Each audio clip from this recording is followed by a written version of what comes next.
WDUN Sports Talk on WDUN TV. Welcome into another episode, another show with your weird, wacky host. I'm Judd Hickenbotham. That is Morgan Lee. He is sports editor for AccessNorthGA.com. Sporting his Georgia hat. Are you one of those guys that knows the countdown to kick off for college football? Nah, I mean, 74 days. Hey. Sometimes I do, but it's just when I've visited the dog vent on a given day. So yeah, that's it. Somebody else does it. Okay. Yeah, I don't keep track of it in my head. Well, that's good. We're a long way from football, but we do have a lot to get to. The spring season, postseason is upon us for a lot of different sports.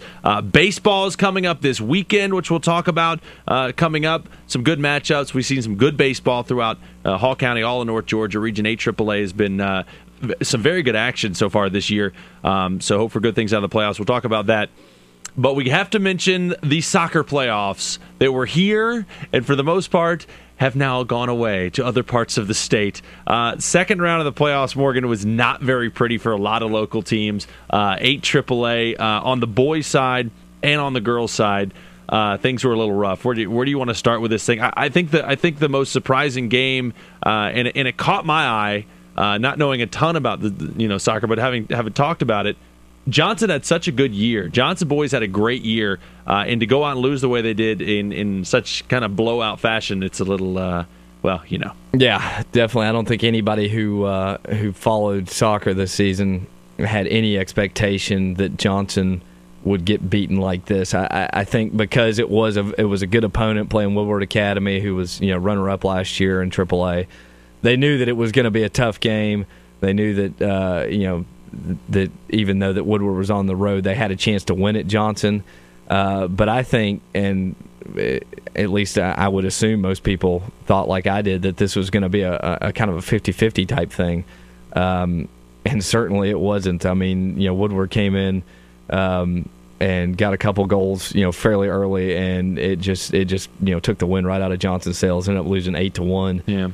Certainly not what anybody around here expected for a region champion to get beat like that on their own field. Yeah, with how good of a year they've had, and I guess the last few years they've been very good. By the way, you can see all the scores at the bottom of the screen. What happened as far as soccer is concerned? North Hall goes down to Southeast Whitfield 5-1 the final there. Did you know anything about Southeast Whitfield coming into that game? Yeah, another team that Gainesville beat last year, and they're on their way to a state title. They beat them in the semifinals. So another team that you knew was going to be good came into this game ranked third.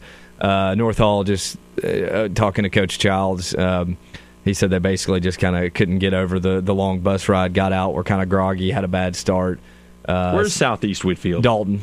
Okay, Dalton. So. They came out and got kind of smacked early and never really could recover. They were trailing 3-0 at halftime, 3-0. Sorry. Yeah. At halftime. Nil's fine. You can use Nil on the show.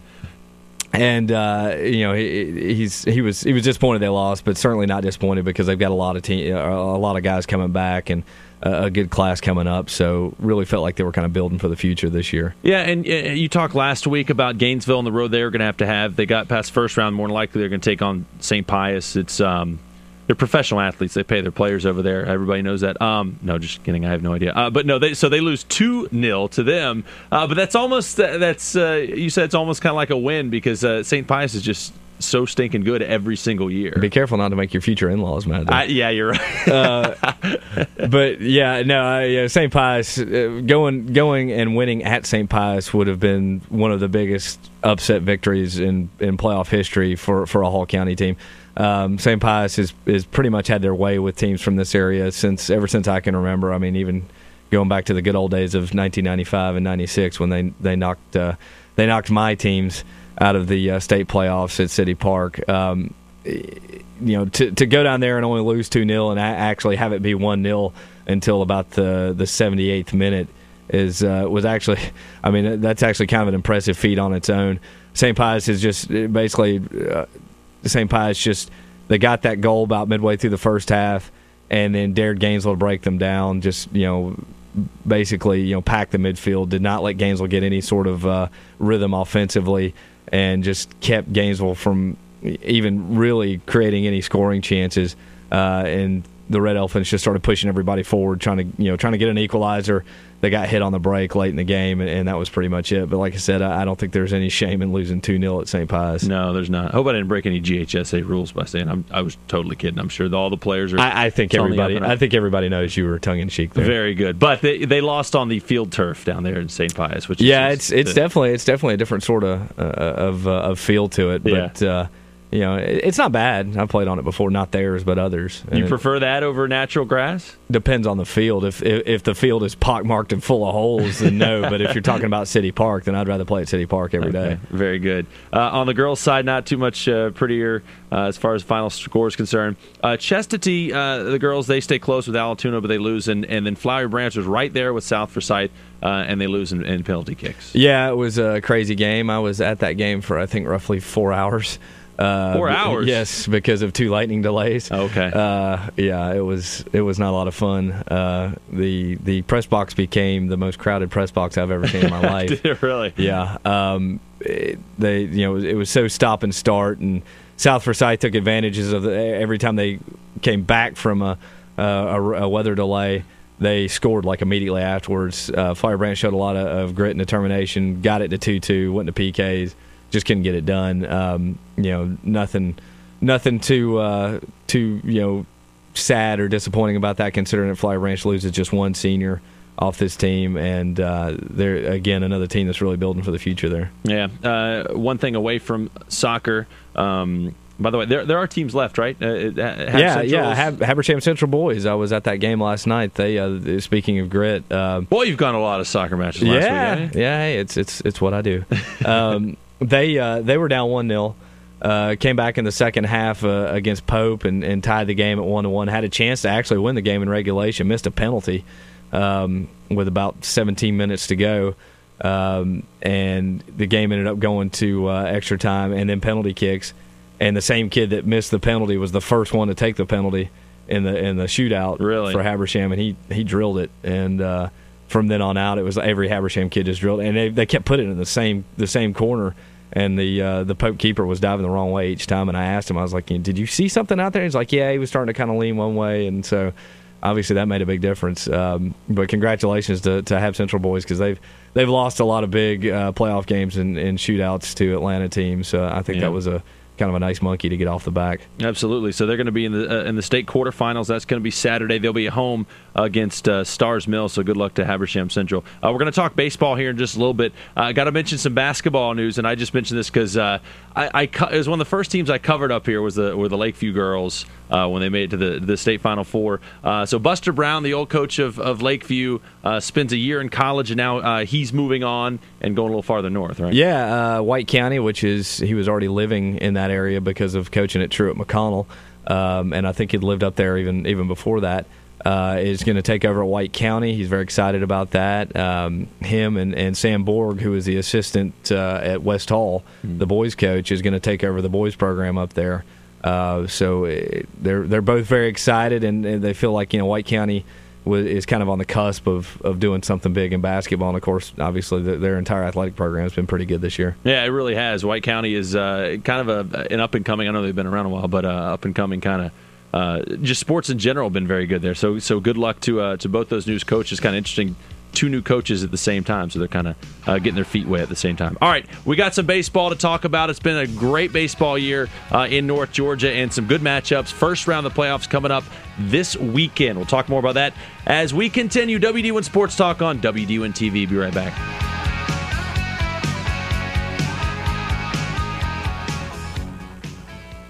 At Riverside Pharmacy, if you have questions, they have answers. If you don't have time, they won't make you wait. If you need special items, Riverside Pharmacy can order them. They want to be your pharmacy, and that's what sets them apart. Service. And just inside Riverside is the Gift Nook, where you'll find more great service in a new line of beautiful wall plaques and great colorful bags. Shop the Gift Nook in Riverside Pharmacy in the old Sherwin-Williams building on Green Street. At the offices of Dr. Norman Peets, DDS on Green Street in Gainesville, patients have all their general dentistry needs explained. Ask about sedation dentistry. Dr. Peets' team of professionals puts you at ease. Dedicated, experienced, professional. He's Gainesville's family dentist. Dr. Norman Peets, 615 Green Street in Gainesville.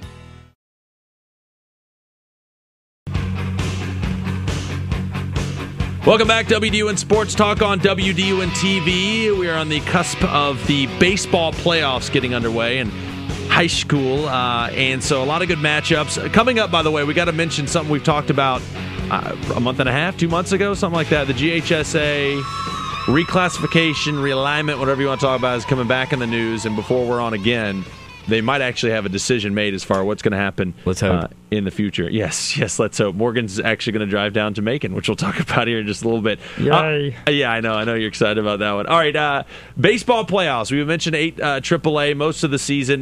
Just a great race that came down to the end between North Hall, Gainesville, and White County. So what you have is North Hall is going to be going on the road to LaGrange, and you have White County at home taking on Carrollton, and Gainesville is going to be at home taking on Troup County. So where do you want to start? Let's start with a team on the road. North Hall is going to be at LaGrange.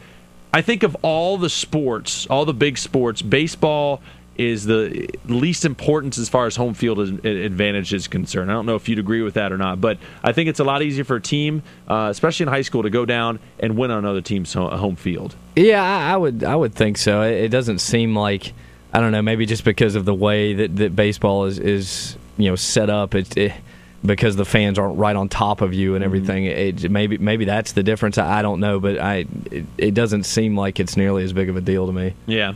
So they're going to be going on the road, and I think that North Hall, I'd put them up against most anybody just because they came from a very good region.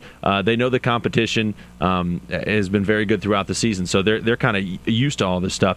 So North Hall is going to be on the road. Of the 3 teams, I won't say anybody has a better shot, I guess, but White County with that pitching, they always talk about in the postseason how important pitching is in baseball, and that might end up being the case with White County, wouldn't you say? Yeah, it's definitely, I was having this debate with our own Jeff Hart the other day about which of the teams from 8 AAA stands the best shot, and all the teams are very different.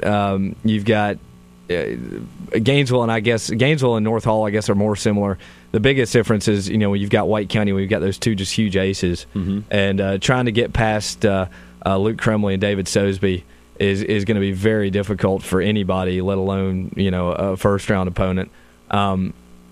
It's tough to say because the other thing about White County though is if you are able to get the better of one of those guys, their third starter not nearly as strong as what Gainesville and North Hall's third starters are. Really? Okay. So, the debate goes back and forth. Would you rather have 2 great guys or 3 pretty good guys? So, right. Because either way, you've got strengths and weaknesses. That's a good debate to have. I wouldn't have it with Jeff Hart though, because he's always correct.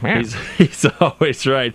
But do you look for all 3 of these teams to really have a good shot, not only get through the first round? I think all 3 teams have a good shot. Especially in the first round. Once we get deeper into the tournament, we're going to see just what these guys are made of. But I really think that all 3 teams could get through this first round. The thing with baseball, again, it's who's on a given day. I know that's the same with every sport, but with pitching especially, if somebody has a good day or a bad day, it's going to make a huge difference. So I think what you have, especially with White County, is that unless something really strange happens, that Sosby and Crumley are not going to have horrible days. Even when if they do have a bad day, they strike out 13, 14 guys. It's like, he didn't have a great day, but. It'll be fine for me. Yeah, so it's all relative. But I really think that all 3 of those teams have a good shot at making it through. And even the 4th place team, Franklin County, they've got an ace who can shut down anybody. So it just depends on what they do in that second game, I guess. Yeah. But yeah, I think all 3 have got a really good chance. You look at the draw, and I'm trying to remember who they've got. It's somebody, and I can't remember the bracket by heart. Somebody's in a bracket with Cartersville, and it may be White County. I'm not sure. Yeah. But whoever draws Cartersville in that quarterfinal matchup, that's going to be a big one. Really? Yeah. Cartersville's pretty good. Always. They're always good. Elsewhere, Flowery Branch is going to be at Dunwoody. Commerce is going to be at Darlington. a team we haven't really talked that much about. Buford baseball has been very good this year. They've been ranked as high as first, I believe, this year in state. Right now, they're ranked third. Nobody really goes by the rankings, but they've been in the top 10, and I'm sure that those boys down in Buford are ready to make a little run, too. Oh, absolutely. The reason you don't go by the rankings is because the team that they beat for the Region 6 AA title, Blessed Trinity, is number 1 right now. So that makes sense. A very good team, and obviously, but you beat. You're number 1, and you beat that team. Anyway. Yeah. Don't ever go by the rankings. Go by the final standings. Yeah. So Buford, a very strong team, top to bottom. Pitching, hitting, etc. They come out of a very good region. And that 6AA, I wouldn't be surprised if all 4 of their teams win in the first round. I wouldn't be surprised if I wouldn't be surprised if Blessed Trinity and Buford are playing in the championship series. Yeah, I would not be surprised at all. Wow. So doubleheaders are going to be on Friday, and then game 3s, if necessary, or games 3, I don't know how you say it, is going to be on Saturday, if necessary. Let's see if these teams can just finish it out on Friday and be done with it. So good luck to all the local teams. Yes, please, for poor Morgan. All right, going to other sports. There's a good article on Access right now, accessnorthga.com. A great story on a track guy over at North Hall, Cody Barger. It's a really good story. I mean, this kid has a chance to kind of make some history in the state. Yeah, he's going to be gunning for at least a Class AAA record. I don't know that he would be able to. I mean, if anybody could do it, he can do it. But last year, the state record, which if you're going to set a state record, you have to do it at the state meet, which I always thought was either kind of cool or kind of strange, one way or the other. Of 8:55 in the 2 mile, which is unbelievable. But it's tough to do. You think about how fast that is. I can't do that in a half mile. No, I don't think. It's unbelievable. I'm usually averaging about 7.5 in a mile, and you feel like you're flying. Yeah, right? And I feel like I'm running pretty hard. Anyway, so he's got a real chance to definitely win gold in the 2 mile and the 3,200 meters. A chance really to win a gold in the 1,600 meters, although that's not his better event. Mm-hmm. That's coming up today, Thursday, in Jefferson at the state meet, and that should be a really interesting battle. But again, that 2 mile, he really owns that. He's got the best time in the state across all classifications this year with a 9:10. So he was really flying. He's a very interesting and unique individual. He's going to go to West Point after this year, and he's just he's one of those kids who's like, I guess with all distance runners, they just look like they're kind of gliding out there, no big deal. And then all of a sudden you see the times when they come around the track and you're like, good God, I mean, he's sprinting. Yeah, they don't slow down. No, I don't know. Really don't. It blows my mind. Yeah, so good luck to Cody Barger in going for that. Good luck to some other kids too. Fly Branch's Austin Eckenroth going to be going for a pole vaulting championship, and Jefferson's Mason Hamrick as well in the pole vault. So good luck to those guys. We got one more break, come back, and we have to mention this realignment. I won't call it a mess, but it's an interesting situation with GHSA. It could be solved before we talk to you again. More after this. WDUN Sports Talk on WDUN TV.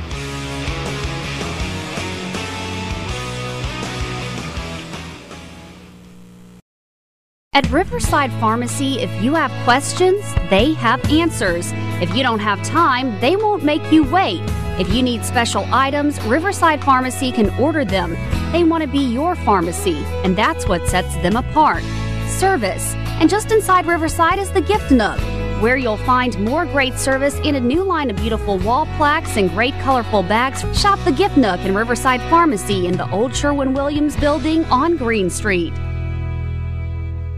At the offices of Dr. Norman Peets, DDS on Green Street in Gainesville, patients have all their general dentistry needs explained. Ask about sedation dentistry. Dr. Peets' team of professionals puts you at ease. Dedicated, experienced, professional. He's Gainesville's family dentist. Dr. Norman Peets, 615 Green Street in Gainesville.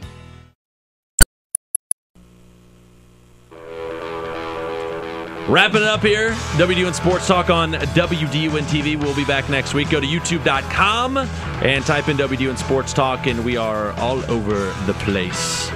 And we got to set up an email, too, by the way. Got to get on that. Yeah. So people can, whatever you want to talk about, we'll figure out how to do that. All right, let's talk about GHSA reclassification. We talked about the different plans, possibly. They had a vote that wasn't voted on. It was voted on to vote later on it, basically, right? Yeah. For the most part. Well, they if you're familiar with Robert's Rules of Order, basically you bring up you forward a motion to vote on something, and then you can either go ahead and vote on that, or you can table it to vote on it at a later time, which is what they did. They tabled it. They're meeting again on Tuesday in Macon, Tuesday morning, and they're going to vote. Ultimately, there'll probably be some debate first, because when they reopen it, it'll come back onto the floor for debate about this so-called 4-8 plan, which is 4 classifications that divide into 8 for the postseason.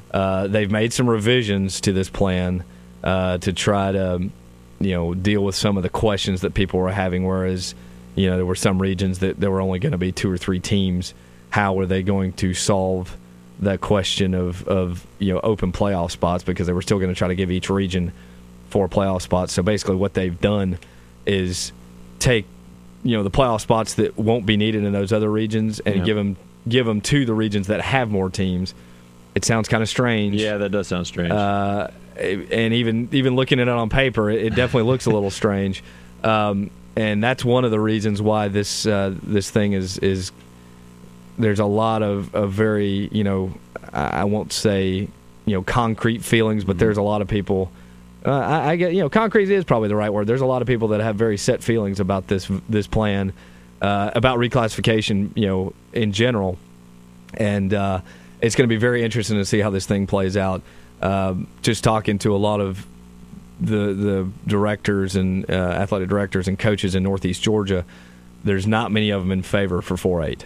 Really? Because a lot of the impetus for 4-8 has come from South Georgia for a number of reasons. They're trying to cut down on travel expenses, and up here generally, a long trip for a team from this area would be an hour. I mean, down there you're talking about 2.5, sometimes one way. Yeah.